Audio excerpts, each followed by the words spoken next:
Welcome to the Deep Dive. Our mission, as always, is to take your sources and really pull out the key insights for you. And today, we're doing something pretty unique. We're exploring this concept called Liz. Now, Liz isn't, a real person. She's more of an archetype, subpersonality.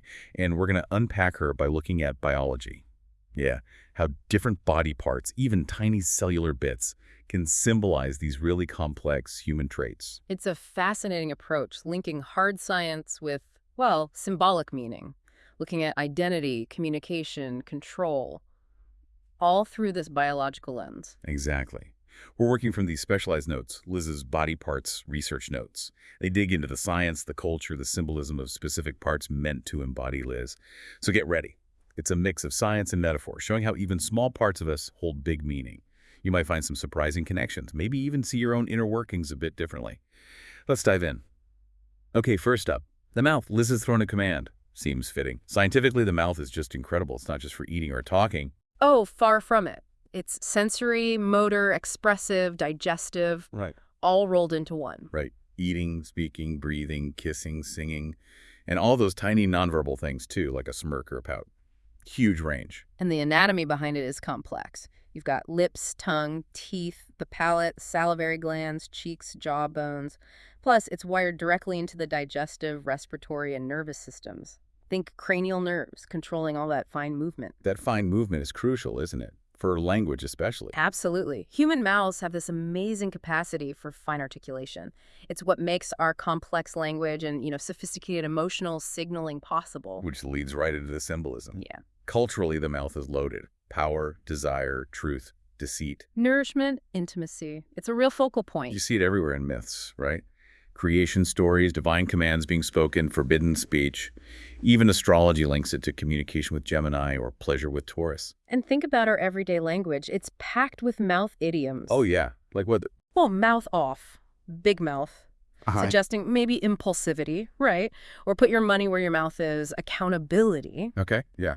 Then you have silver-tongued for charisma, sealed lips for secrecy, speak of the devil, implying presence, maybe something unexpected. Huh, interesting. Plus the whole aesthetic side, lipstick, piercings, teeth whitening. And think about gestures, like lip biting. Culturally, these things carry real weight, often sexualized meaning. So tying this back to Liz, the notes call her mouth her golden scepter, her weapon. Persuasion, seduction, annihilation, that's potent. It is. It connects that biological precision directly to how Liz uses language strategically. She doesn't just talk, she orchestrates. Every word is a charm spell or a curse. Wow, casting judgments, making declarations, spinning threats, but elegantly. Exactly. Like a queen with a fan, the notes say. A flutter for flirtation, then a sharp snap to command silence. Controlling the room. Totally. Her voice, laugh, venom, kiss, it's all wielded through the mouth. It doesn't whisper, it commands.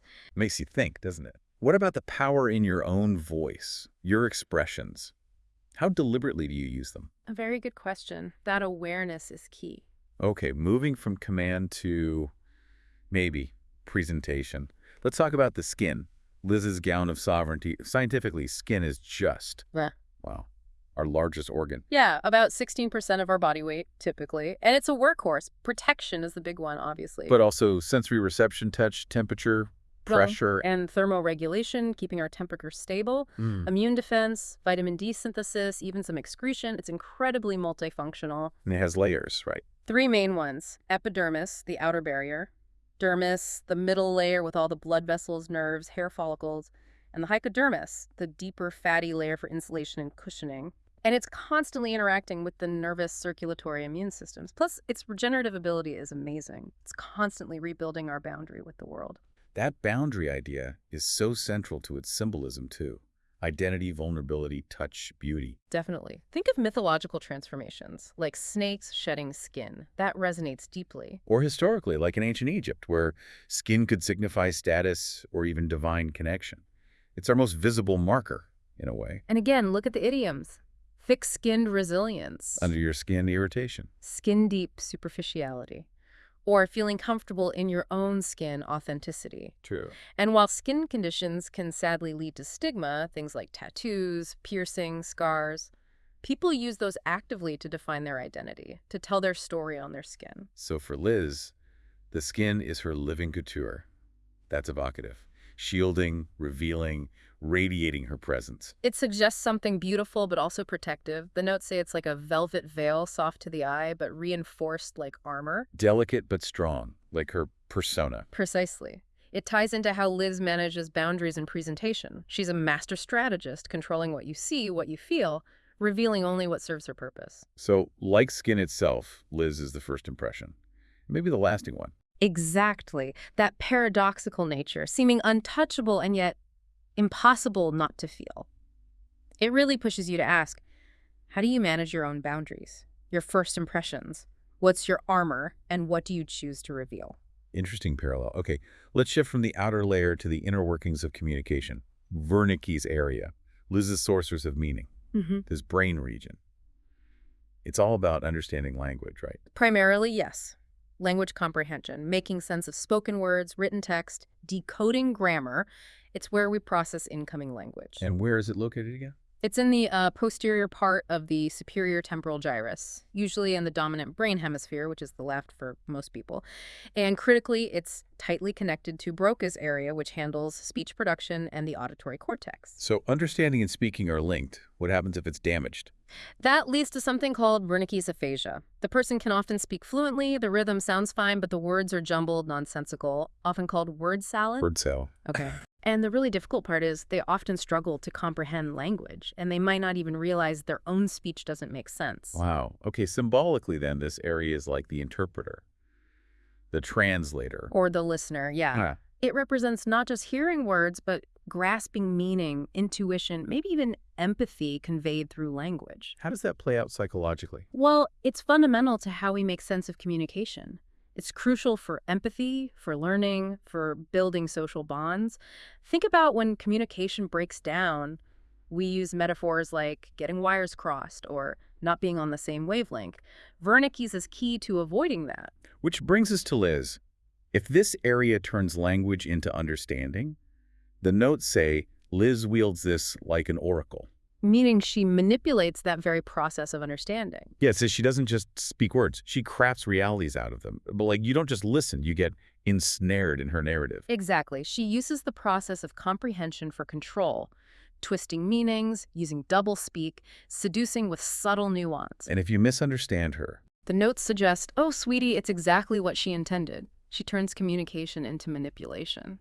Or maybe a dark kind of poetry. that's quite something. It poses a challenge, really. Yeah. How carefully do you decode messages? Are you truly understanding, or are you maybe caught in someone else's carefully built story? A crucial distinction to make. Okay, final stop on our biological tour. From the brain down to the cellular level. The Golgi apparatus. Liz's curator of power. Now, I remember this from biology class. Okay. The post office of the cell. That's the classic analogy, yeah. Its main role is modifying, sorting, and packaging proteins and lipids, basically getting them ready for delivery to the right place inside or outside the cell. How does it actually do that? Well, it receives raw materials, often from the endoplasmic reticulum. Then it performs modifications, maybe adding sugar molecules, folding proteins correctly. Then it sorts these finished products and packages them into vesicles. Vesicles, like little transport bubbles. Exactly. Tiny sacs that bud off and carry the cargo. The Golgi itself looks like a stack of flattened sacs or cisternae. It's usually near the nucleus in ER, right in the hub of activity. And if it messes up? That can cause big problems, protein trafficking disorders. It's even implicated in things like Alzheimer's. So its precision is vital for cell health. Okay, so symbolically, the editor, postmaster, architect, it suggests organization, refinement, mastery, behind the scenes. Precisely. It's not just about making something, it's about perfecting it, ensuring it's delivered correctly. Psychologically, what does that connect to?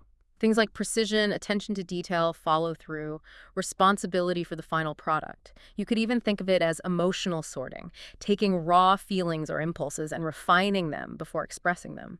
It represents transformation through process, turning the raw into the refined, like a sound engineer meticulously mixing a track, or maybe a logistics manager ensuring everything goes smoothly. It's about curation. Curation. I like that.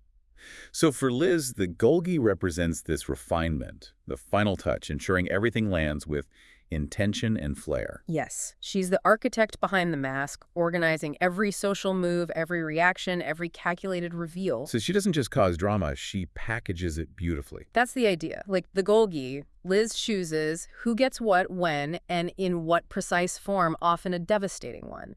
There's an internal system of edits, enhancements, maybe strategic delays. So Liz isn't just the message. She's the messenger, the editor, and the perfectly sealed envelope. The whole delivery system ensuring maximum impact. Makes you wonder, doesn't it? How much of what you present to the world is carefully curated, packaged for a specific effect? It's a compelling thought. So we've taken quite a journey. Through Liz, this archetype using the mouth, the skin, Wernicke's area, the Golgi apparatus. Yeah, seeing how these biological realities, from organs down to organelles, can mirror or symbolize these complex facets of a personality command: boundaries, understanding, curation. It really paints identity not as one solid thing, but maybe this complex tapestry, woven from the real and the metaphorical. Or perhaps, like the note suggests, identity is a collection of these expertly managed sub-personalities or archetypes within us, each with its own biological echo and symbolic weight. Which leaves us with a final thought to consider. What hidden curators or commanders might be operating inside you, shaping your own unique story, your own narrative? Something to reflect on.